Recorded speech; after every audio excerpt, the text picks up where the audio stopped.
Okay, cool. So there's been a lot of discussion on Twitter and etc. lately, in no small part by me, I guess, about brackets, top player privilege, etc. Yes, yeah. Lots of drama coming out. There's definitely drama coming out. Yeah, a lot of people talking about governing bodies again. Yeah, yeah.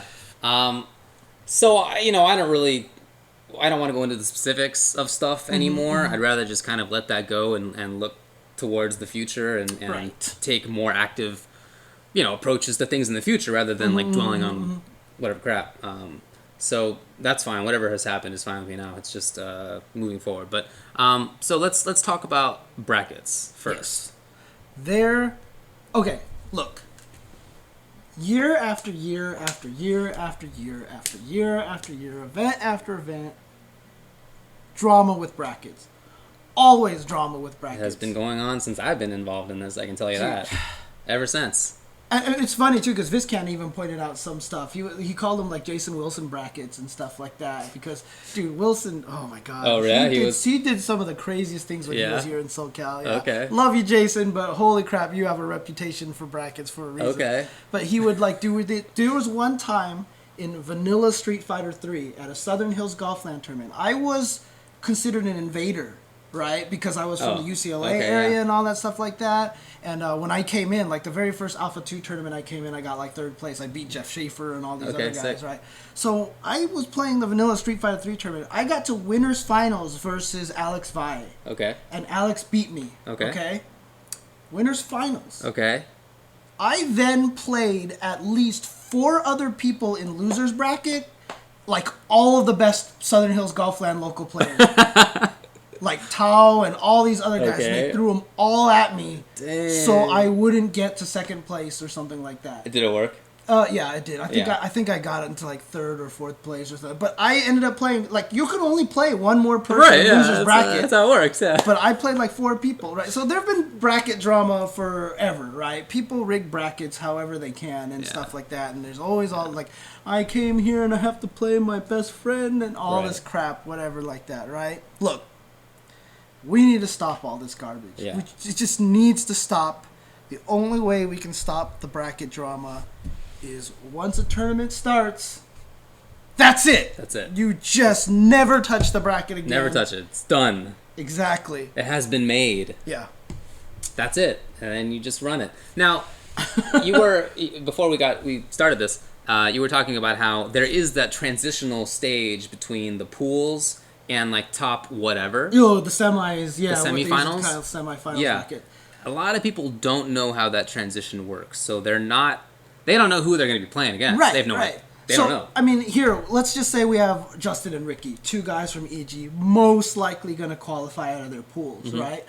They see that they're not in the same pool. They're like, cool, I don't have to play my friend. Then in the first round of semis, they have to play each other. And it's like, what the hell? This sucks, right?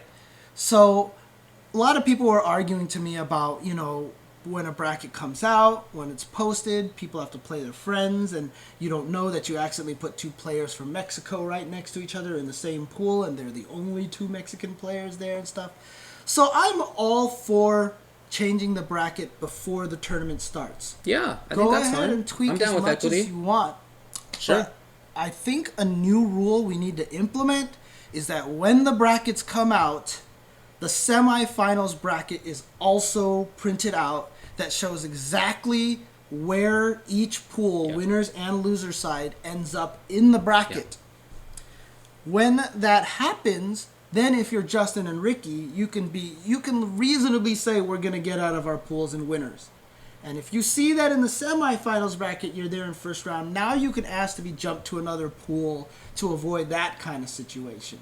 Yeah. So I feel like the 2 rules need to be, 3 rules is 1, you can swap things before the tournament starts. That is perfectly legal. You can argue and say, I don't want to play my friend, I don't want to play person on my team, whatever like that.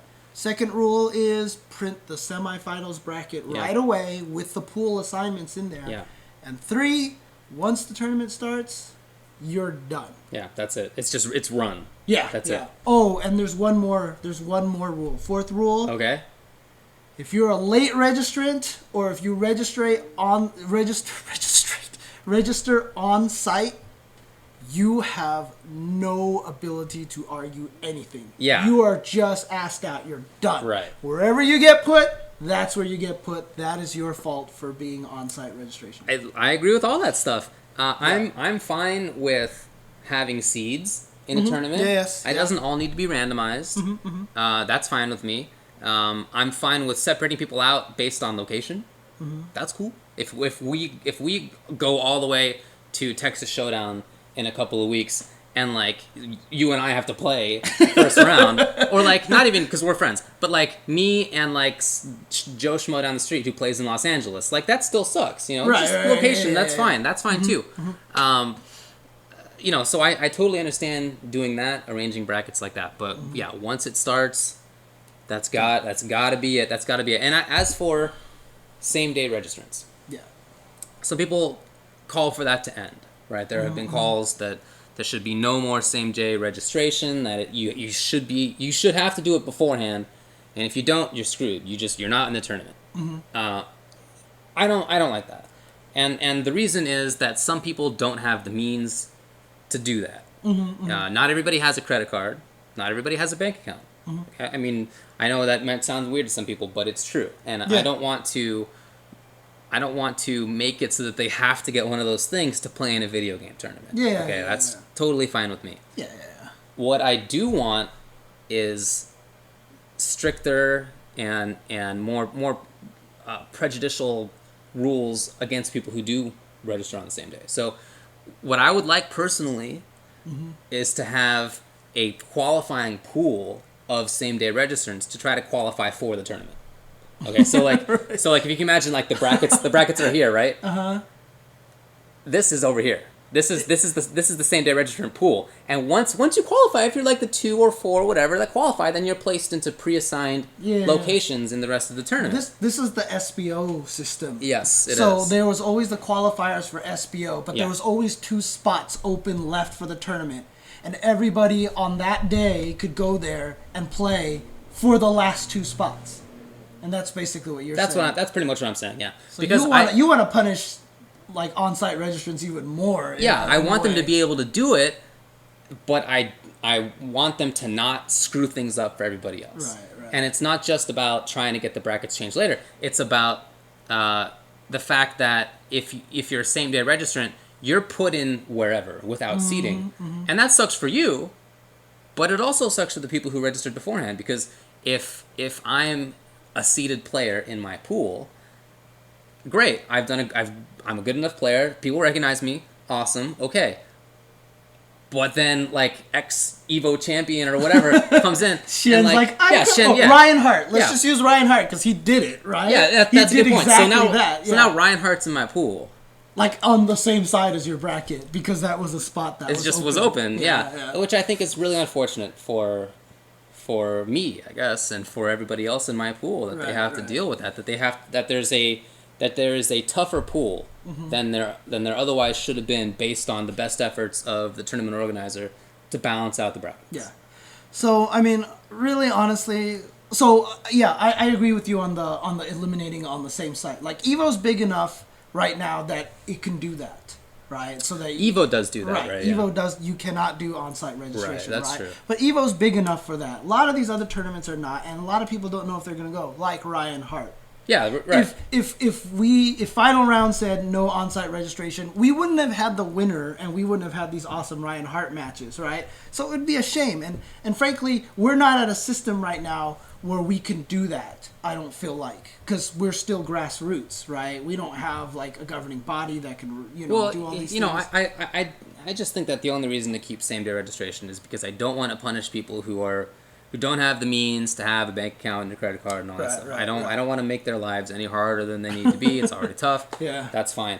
I don't think that it's persuasive to say that we wouldn't have had the matches and the winner if we didn't have same day registration. Because if we didn't have same day registration, then we just wouldn't know about that. Like, it wouldn't. It's tough to regret things that didn't happen. Yeah, for sure. Because that we wouldn't have known it would have happened. We would have been like, oh, Ryan Howard should have. He would have just got bodied. Whatever. Right? Yeah. What do we know? Right? Exactly. At that point, it's impossible to tell. So I don't know about that. But I do not want to punish those people. That is to say, I don't want to limit them, prevent them from entering. Right. So, But I do want to limit their ability to screw things up for everybody else. Mm-hmm. Yeah. So basically, don't change the brackets after it's done. That is number one. Just biggest rule. don't change the brackets. It always leads to drama. Yeah. Now, here's the thing, right? Lots of tournaments have done it, especially when they get to semifinals, because they don't even know where everybody's ending up in the pools, and so they always do a reseed during the semifinals. There's often a reseed. Right. TOs, stop that. You gotta quit that. No more. And like I said, if you print out the semifinals and where everybody goes, that's the way it works.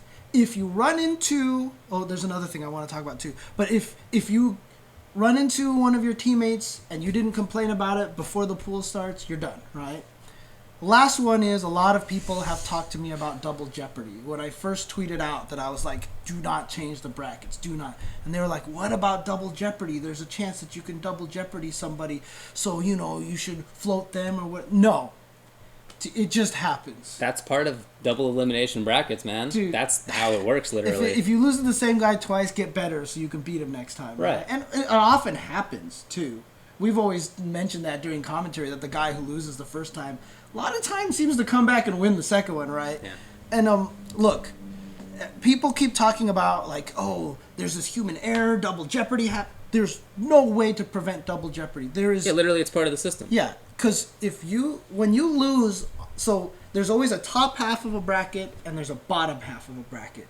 When you lose, you get thrown into the other side of the bracket when you jump to the loser's bracket. So if you lose in the upper half, you get sent to the lower bracket. That's how it works. If you're in the lower half, you get sent to the upper half. Only on the first round. Right. Then on the next round, if you lose, you get sent to the... If you're in upper, you stay in the upper. And if you're in the bottom, you go stay on the bottom. Then the third round, if you lose on the top, you get sent to the bottom. If you lose on the top. Right. So basically... So it's staggered. They stagger it to try to prevent it as much as possible. Right. If you lose to somebody in a round and 2 rounds later that guy loses, you're in the same half the bracket. There's nothing you can do about it. Yeah. And if you swap people, then, like, let's say the really good guy beats this guy right here, right? And then really good player loses by a freak accident, like in the second round. They're down here. You're like, oh, this is double jeopardy. Let me separate him by moving really good guy up to the top. You just screwed that entire upper half of the bracket. It's not even about the double jeopardy guys anymore. You've just screwed over all those people and benefited one guy who jumped down there and could avoid that guy from now on. It just happens.